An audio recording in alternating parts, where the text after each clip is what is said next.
เข้า The humidity is almost ภูไฟระเบิด 100%, มัน and เป็นถ้ำ temperature เนาะ is always around the 15 degrees inside the cave.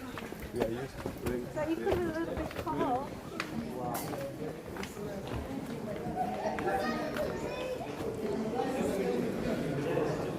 มันคล้ายคือกับลักษณะคือถ้ำเนาะแต่ว่ามันเป็นภูเขาระเบิดเก่าภูเขาระเบิดเก่าเรามันเป็นหูเป็นสั้นมีลายสั่นลงไปเนาะมันจะเป็นลักษณะอย่างนี้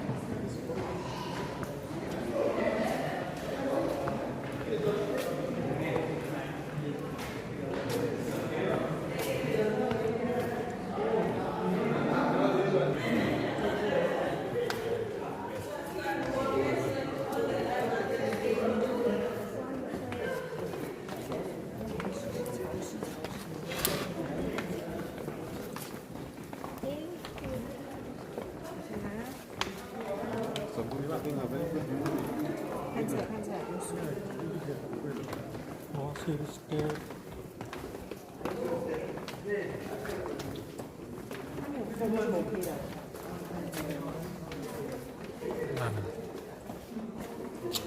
นี่มันจะเป็นลักษณะแบบนี้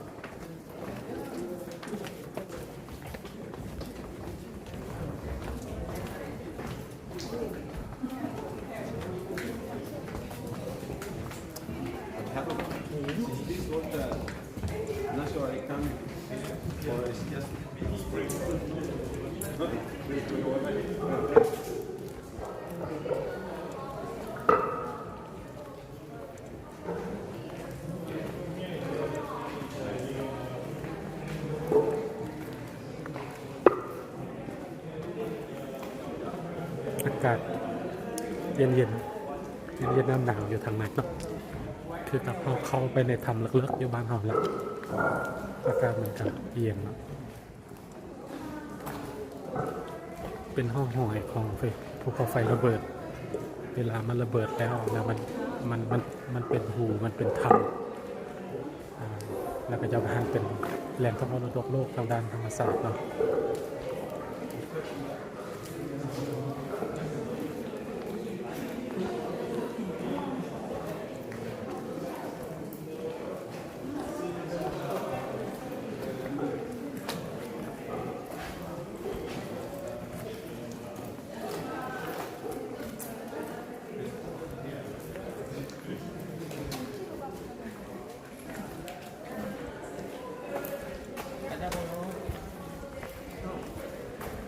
ถ้าห้องเบิ่งในแง่หนึ่งมันก็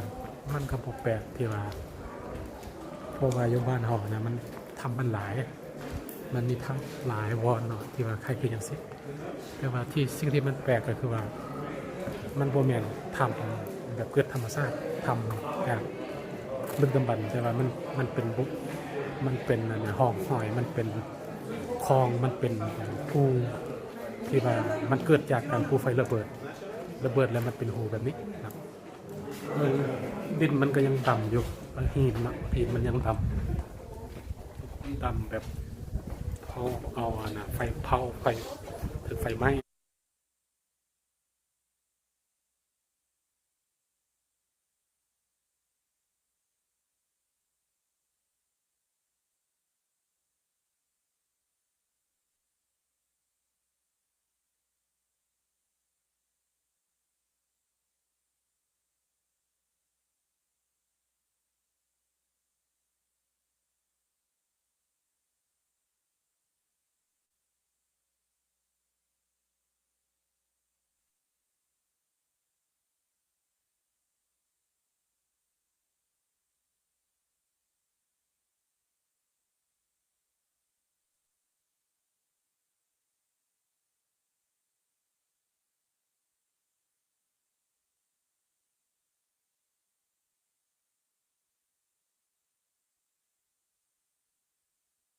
สบายดี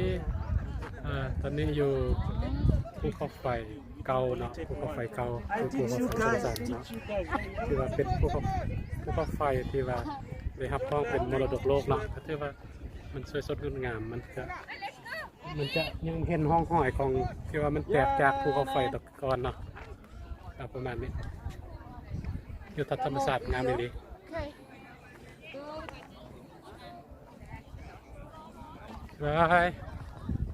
ไปกันเด้อไป Any chocolate ฮัลโหล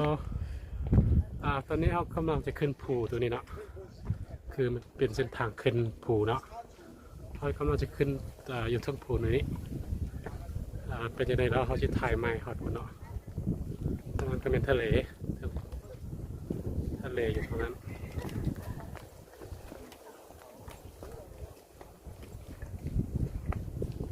ทางขึ้นภูตัวนี้ก็หลายนาทีแต่ประมาณ30 นาทีขึ้นไปนี่เราตอน Hello ตอนนี้กำลังฮอดข้างกลางของกันย่างแล้วเนาะกำลังฮอดกลางทางเนาะที่นี่ก็คืออยู่กลางเครื่องกลางระหว่างจากกันนะจากทางขึ้นกับจะฮอดทางภูเนาะฮอดเครื่องกลางแล้วแล้วมันก็มีเล็กมีนี่คือหัวคนนี่แหละคือประตูขึ้นเนาะมันเป็นหูพางแบบนี้ขึ้นน้ำกันเลยนะที่ทัศน์ธรรมศาสตร์ที่จุดชมวิวระหว่างเครื่องกลางทางเนาะเป็นทะเลตัวนี้โบแมนทะเลเนาะโบแมนทะเลจีนและโบแมนทะเลอินเดียแต่ตัวนี้มัน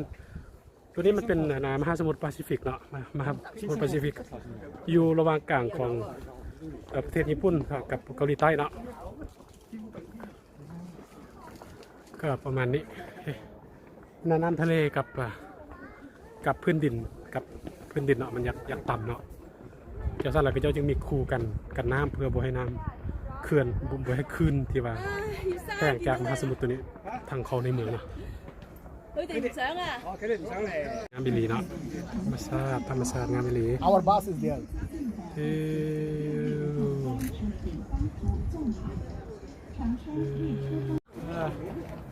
ตอนนี้ขึ้นมาฮอดใกล้จะฮอดเครื่องภูเลยเนาะตัวนี้มันก็เป็นศิลปะธรรมชาติที่ว่าอยู่ระหว่างกลางภูเขาก็สามารถเห็นอยู่ทางลุ่มได้อยู่ทางแม่น้ำมหาสมุทรเนาะมหาสมุทรแปซิฟิกแล้วก็เป็นศิลปะธรรมชาติที่สวยสดงดงามภูตัวนี้มันภูจองซันเนาะจองซันซึ่งเป็นภูที่ว่าได้รับห้องจากองค์การยูเนสโกเป็นมรดกโลกทางด้านธรรมศาสตร์เนาะ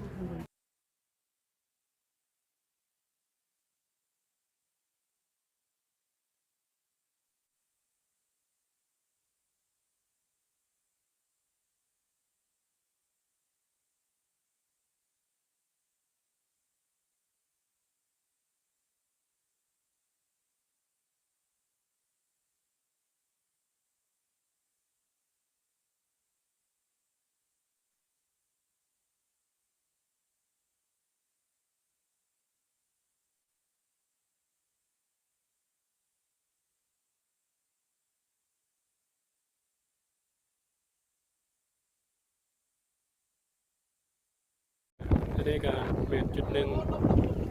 ของภูตัวนี้ภูเขาไฟระเบิดจุดหนึ่งที่ว่าวันเที่ยว